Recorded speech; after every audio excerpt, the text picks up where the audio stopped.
Hey there. I am so excited to introduce to you a really good friend of mine, a colleague, a woman that I hold in such high regard. From the minute I met her, I knew we would be friends forever. And then I got introduced to her work that she does. And oh my gosh, talk about a mind opening experience. So, welcome, Don DelVecchio.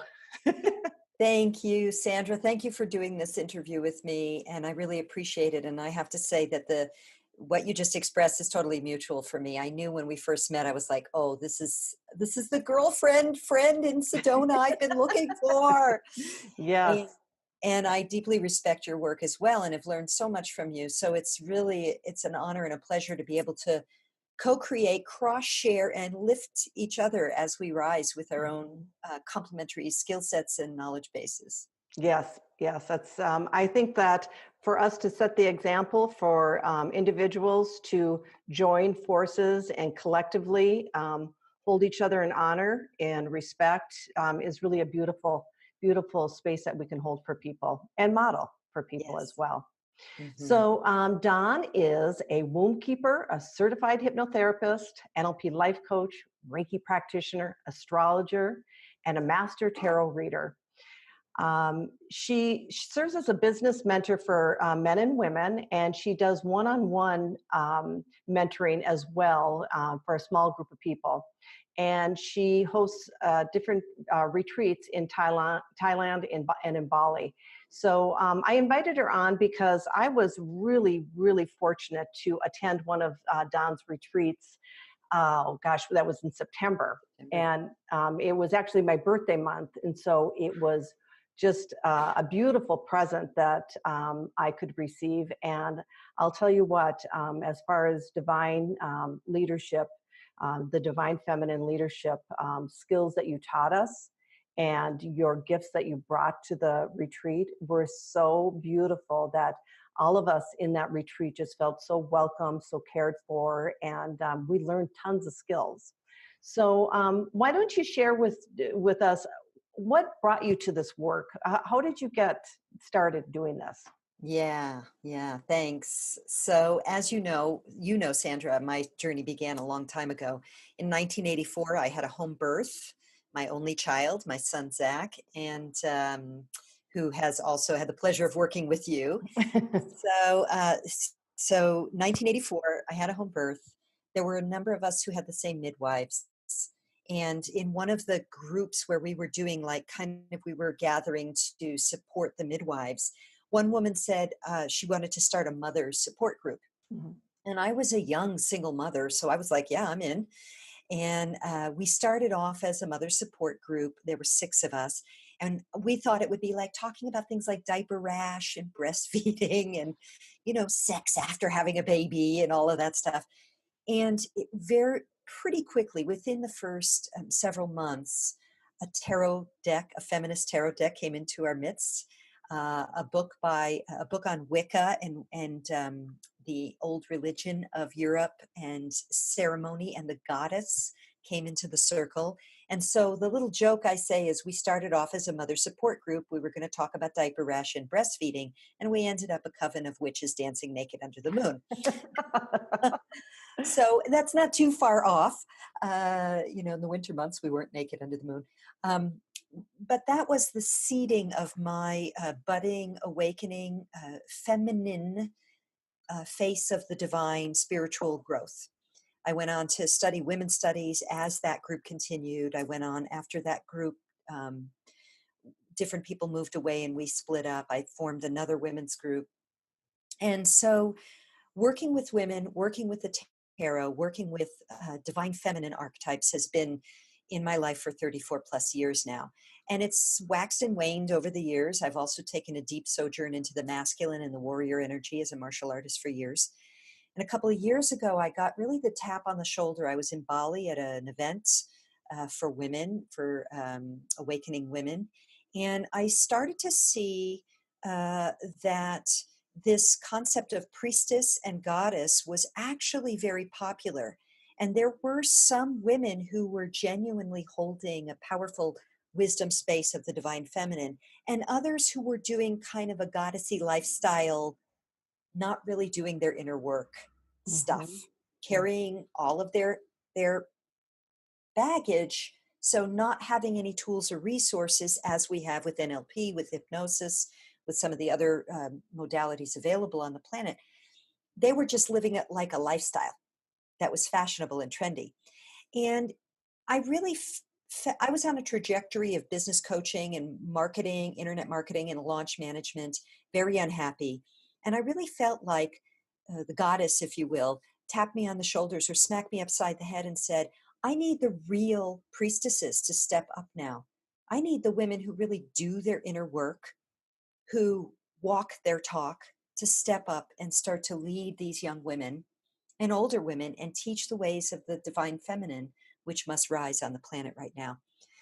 So that was just over 2 years ago. And I went very quickly and deeply back into, after years of just secretly doing it on my own and occasionally having women's groups or a circle or some tarot teaching, into, right, I'm doing empowered feminine leadership retreats, and I'm going to gather with women, and we are really going to look at how do we lift as we rise? How do we embody a feminine form of leadership that is not modeled after this old dominator model, uh, Mhm. based only on logic and not from the heart? Mm. And that's what I've been up to since then. Yeah, so I guess hopefully that answers the question. Yes. Well, you know what's really interesting? I've been able to witness you go through this process, Yeah. and as you have asked, other women to embrace that divine feminine empowerment, you have also embraced yours, and which has been beautiful for me to witness because it seems like the more you step into this, your gifts and your knowledge base, the more effortless it becomes for you. Mm, I remember watching you at your retreat, and I always say, like, when you look at a person's archetype, when they're expressing it, it is so aligned and so beautiful that you can't help but want to just get more of it. mm, And when I watched you and you creating your altars and the ceremony, it was just so second nature to you mm, that it was really, I don't know, it pulls you in. It mm, pulls you in. And so I've been witnessing that with you, as it looks like everything's getting a lot easier for you to manifest this, and mm, how you touch different women and really kind of shine a light on their gifts and how they can show up as a leader in their feminine empowerment, is really beautiful. mm. It's beautiful to be a part of it. Thank you. Yeah, So thank you very much. I'm curious, how come you picked Thailand? Yeah, so I have a long history or herstory, we could say, with Thailand. Asia, inside of me, Asia is my heart's home, if you Mm, will. mhm, And I've been to India. I've been through many of the countries in South and Southeast Asia, almost all of them. And I lived full time in Thailand for 4 years back in 2003, 2003, 4, 5, 6, and some of 2007. And before that, I had referred to the fact that I had taken a long sojourn into the masculine. I used to be a Muay Thai kickboxer, and that's the national sport of Thailand. It's Thai style mhm, kickboxing. So I have a long history with the culture, and incarnationally before that, I'm sure. And then I worked there as a journalist, as a travel writer, magazine editor. I was an international school administrator for a while. So Thailand really is my heart's home, deepest of all. I speak Thai. I'm very comfortable in the culture. I understand the cultural mores very much. It's a Buddhist culture, and it's a very chill culture. So very friendly. It's called the Land of Smiles. Northern Thailand is one of the hubs on the planet of conscious awakening. So, in other words, translates to organic restaurants, organic food, pockets of conscious community.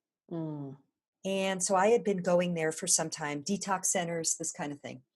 And what happened was, in one of my news feeds, because of course in Facebook I'm connected with a bunch of Thailand expat pages, I came across a retreat center called Maladara that was built by a woman. It's on an organic farm. All the meals, it was designed for yoga retreats Mhm. primarily. So all of the structures are these really very feminine, round, earthen buildings. It's a very sort of voluptuous and yummy and natural place. The food is all organic. Some of it's grown on the farm, some of it is sourced elsewhere.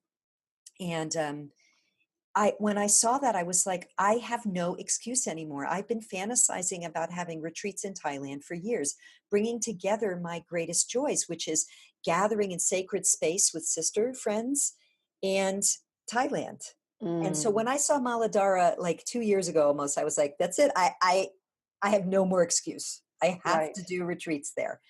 So that's how it came about there. And then as of course, as you know, I did one here in Sedona as well.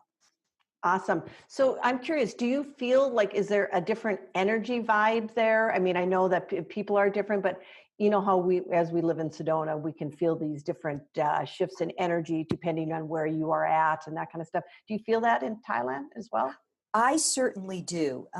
So I want to address this in a couple of ways. As an astrologer, an astrolocation astrologer, Mhm. I know that different places have a different resonance for different people.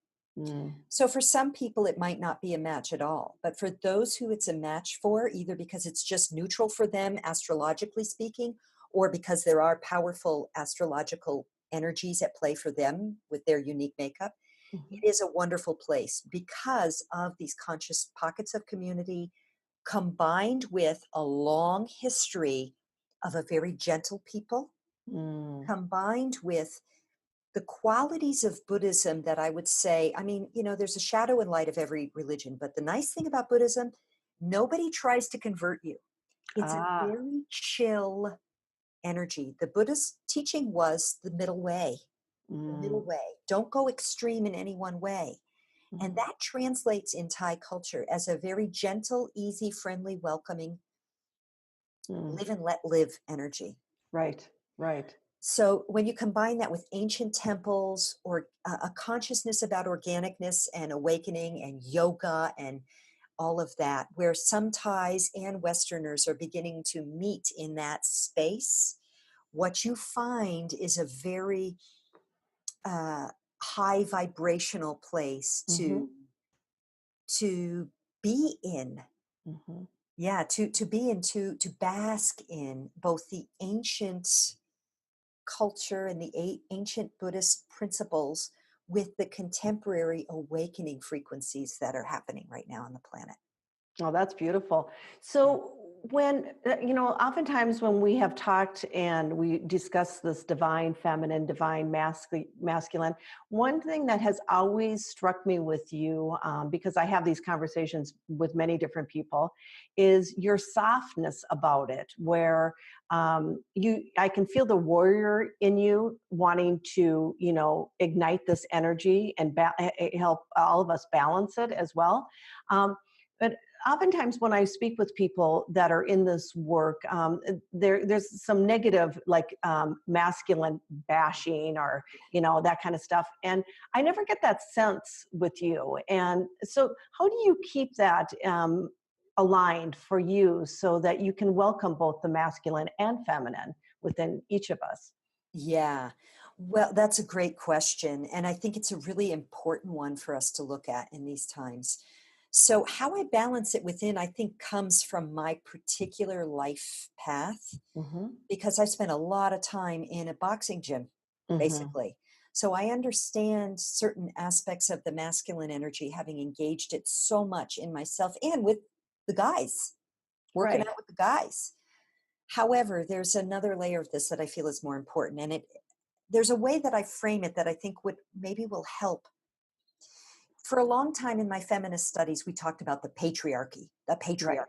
and blaming men, and it's men's fault, and it's the patriarchy's fault, and it's the masculine dominating the feminine. And there's a level of consciousness in which that is true. There's a lens you can look at in which you put the lens on, you see totally how that's true. Mhm. And by putting on a feminist lens that looks at it in terms of the patriarchy, I was able to deconstruct with my feminist professors a lot of the assumptions of that. And I feel like that was part of the pendulum swing from extreme male domination to radical feminist rejection of that. Mhm. But ultimately, that doesn't serve, right? So, what we have Right. to do is find a way where we recognize that if we don't move to a shift into partnership, the Mm. inner partnership of the inner masculine and feminine, and the partnership of women and men, we're just going to keep being at each other's throats.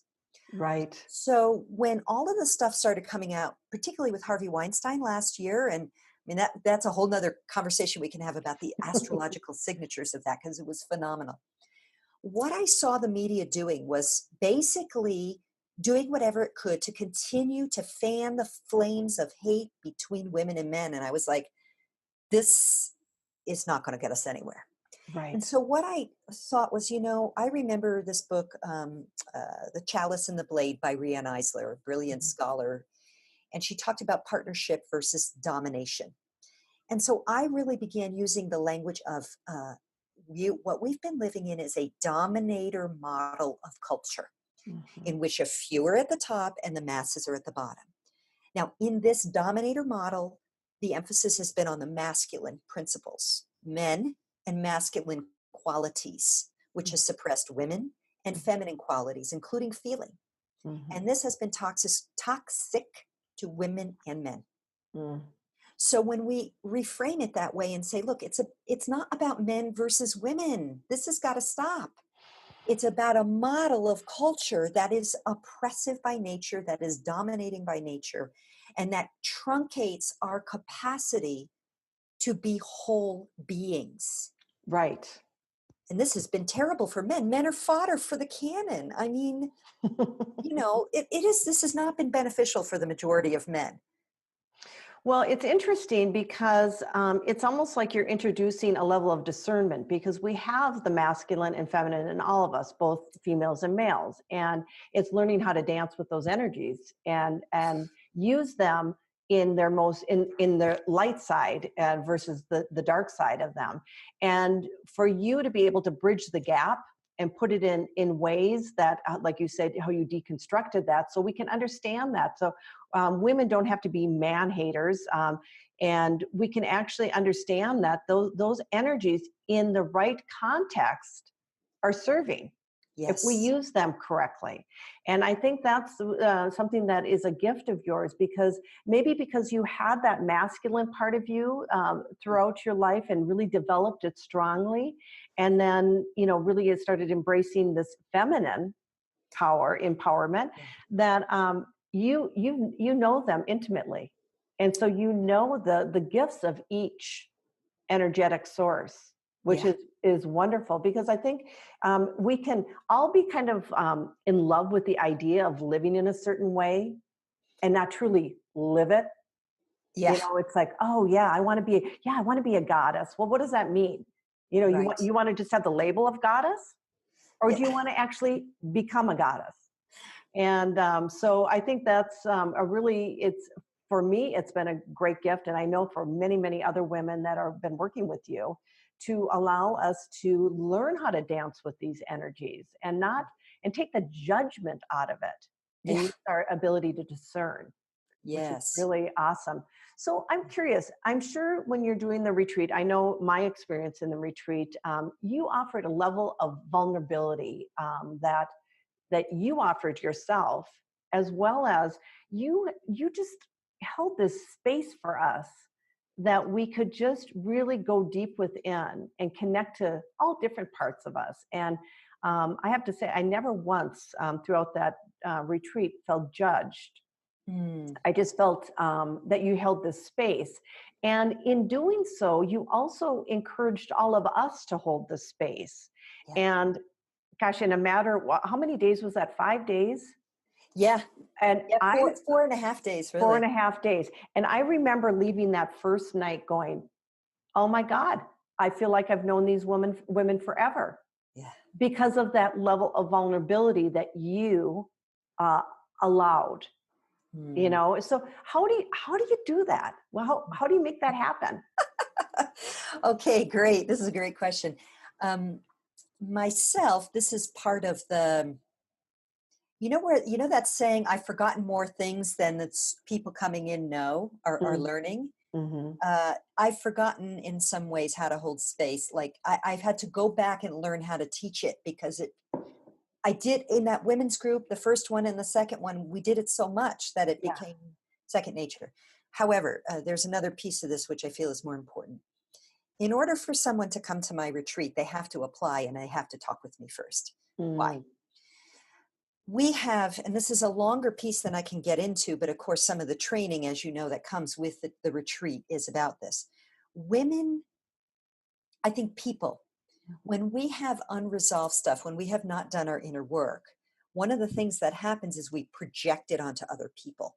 mm, And if I were to allow anyone into this level of retreat, because this is a pretty high level, this is not beginner training stuff. right. I'm training women to hold sacred space. I'm training women to be in a priestess role, which means a sacred facilitator's role. Mhm. Uh, if I were to allow just anyone to come in who doesn't do their inner work, then chaos ensues. And how does that look in a group of women? One woman starts to bust the container, project onto others, triangulate with other women, or basically cause breakdown that is not an objective to break down in order to break through. They Mm. make drama. And so I need to have a level of spiritual, psycho-spiritual, uh, personal responsibility among the women who attend in order for it to be a safe space. So what you felt was my hand selection of who got to be there, basically. Ah, okay. So you're people that are applying to do, to participate in this retreat have to have a certain level of criteria they have to meet in Yeah, order for you to say yes, which yeah, is very different than just taking anyone, yeah. that expresses an interest, and it eliminates those people that are the ones that want to have the label and yet don't want to do the work. Yes, we used to call them in the martial arts the t-shirt collectors. Oh, They would sure. come in, they would sign up, I'm going to be a kick-ass kickboxer. They would take 2 classes, buy the t-shirt, and never come back again. Yeah, yeah. Well, we Yes, see this a lot, both you and I see this a lot in seminars. There's yes, people that are addicted to going to seminars. yeah. It's kind of like, how they do that, what is that, shelf help, when you got all these books you're reading, and I mean, I got plenty of them myself, but where people go to these seminars and they get the intellectual, Yeah. and then they never apply it. And we just had just recently a class where I said, what would happen if you actually took your thoughts and you brought them down into your heart, and you started speaking through your heart and hearing through your heart, and just having the gesture of people taking that energy down and doing that exercise Mm. was just like, oh my gosh, I guess we can do this. And so that, to me, you sharing your way of doing that, of really embodying the work, was I respected you prior to the program. The respect, magnified, because there's nothing more beautiful than to watch someone be passionate about what they do and actually embody the work that they're actually teaching others. Mm. And in a way that wasn't um, preachy, or like I'm up here and you're down here. Yeah, It no. was like shoulder to shoulder sisterhood, walking this path, this journey together. And Yeah. that was really cool. Thank you. Yeah, and this is, what you said about bringing it from the knowledge into the heart. That is the feminine aspect. Yes, yes. And it's what we know some of the brothers are doing who are doing their sacred work. Hmm, hmm, But it's there are fewer of them, but they're doing it too. But it's bringing that in to balance and to embody, as you said, hmm, the wisdom. And we sit in circle. We sit in circle in the retreats because it is that shoulder to shoulder, hmm. the Yeah. equalness of it, which is again another, it's the feminine aspect of sacred leadership, I would say. Right. And giving and putting out there the invitation for all of us to heal. And so Yes. that we can show up as our best self, instead of going from a position of leading our life through a need based, insatiable Mm, shadow side to the yeah. light, satiable value side. Mm. Okay. So if people want to talk with you, and decide if this retreat would be, beneficial for them to attend, how do they go about doing that? Yeah, so they can, they can contact you or contact me directly and ask to speak with me, and then we'll have a chat. Hmm. But it's really a good idea also for them to have a look at the page that describes the retreat so they Sure. get information on it, like not just the logistics, but the benefits. What can they expect to experience? What can they expect to walk away with? And so that is the retreat page, which is priestessschool.info/Thailand 19. So I presume you'll put that in the Yes. link somewhere Yeah. with this. So check it out. They can fill out the application. If they're referral from you, obviously they can just speak with me too. I'm going to ask them the same questions. It's Sure. good to fill out the application anyway, just because I'm about to transit from here to Thailand. Hmm. So I might not have a window for conversation for a few, and it's the holiday season now. Sure. So they can reach out to me definitely. We'll schedule a time and or look at the page, see if it's a fit, look at what the dates are, and yeah, it and see if Okay. it feels So right.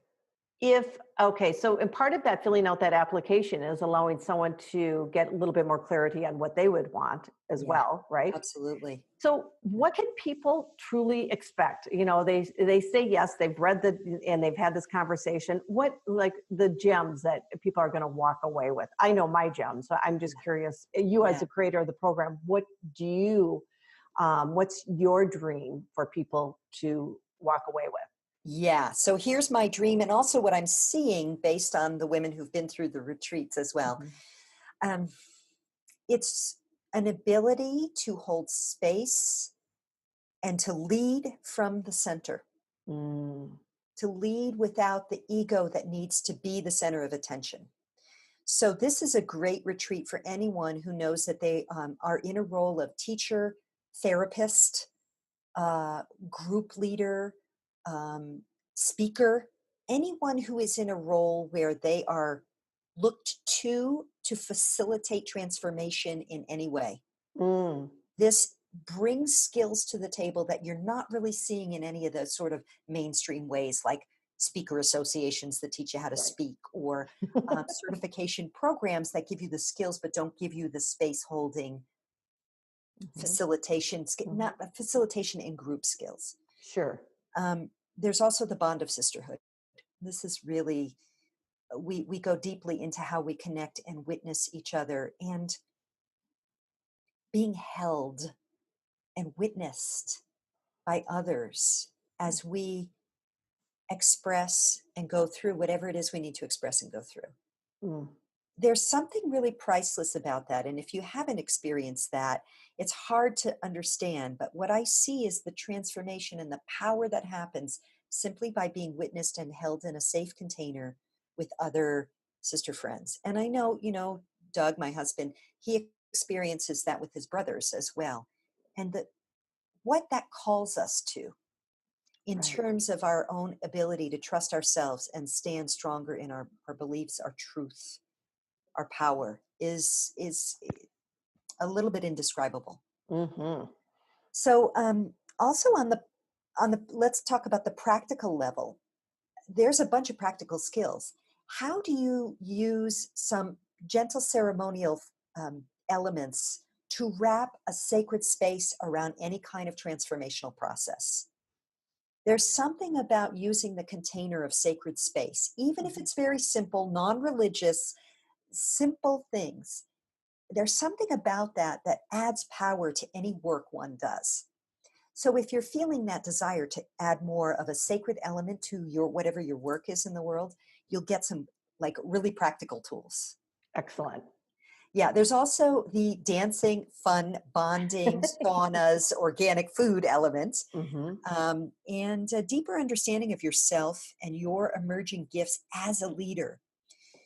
And there's also I teach chance processes and that way to create a little bit of magic. Right. A- And as you know, one final thing before the retreat, there's all this pre-retreat training, book recommendations, reading recommendations.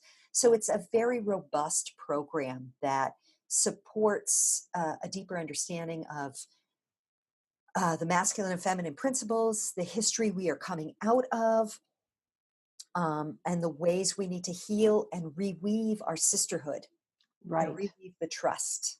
Right. You know, it's really interesting because all of what you said, your dream of what people are going to achieve during this, I had that and more. And when I look at how for many years, you know, we're in the same generation, women haven't been very good to one another. Right. We've had some patterns that have been pretty destructive and a lot of jealousy and competition. And so we're having to relearn a pattern. And I think it's interesting when we can kind of calm down our nervous system around each other, how beautiful it is how women show up for each other in Yes. such a kind, compassionate, caring, strong way. It's not like women aren't going to ever have conflict or by embracing this part of them. It's how they handle the conflict, how they Yes. handle when they're not in integrity or maybe a sister friend's not in integrity. It's a Yeah. very different way of being instead of having that power over someone. Mhm. We are walking shoulder to shoulder with each other. Wow, this is Healing the exciting. sister.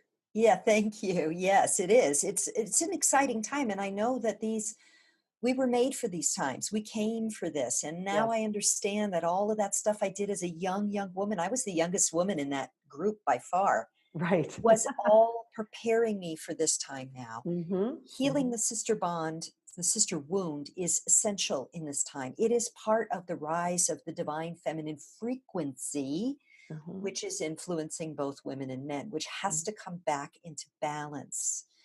And that means we have to heal our own relationships with each other. And there's a deep training on that, a deep video training on that. That's part of this retreat that you get before you get Hmm. there. So, yeah, Right. Well, absolutely. so it's pretty hard to lead with the divine feminine when it's wounded.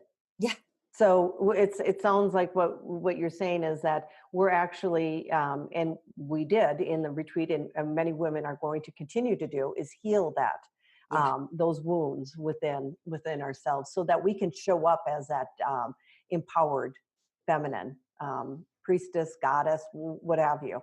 yeah. So, okay, so Don, people can call me. I'll put my contact information and your contact information. They can go view the retreat with the description and everything like that. And if it resonates with them, reach out. You're going Yes. to be traveling in the next week, so you'll reach out to them after you get settled. Yeah. Um, so, yeah, I think this is beautiful, and I am so glad to be part of. Walking with you on this journey. It's really an honor. So thank you.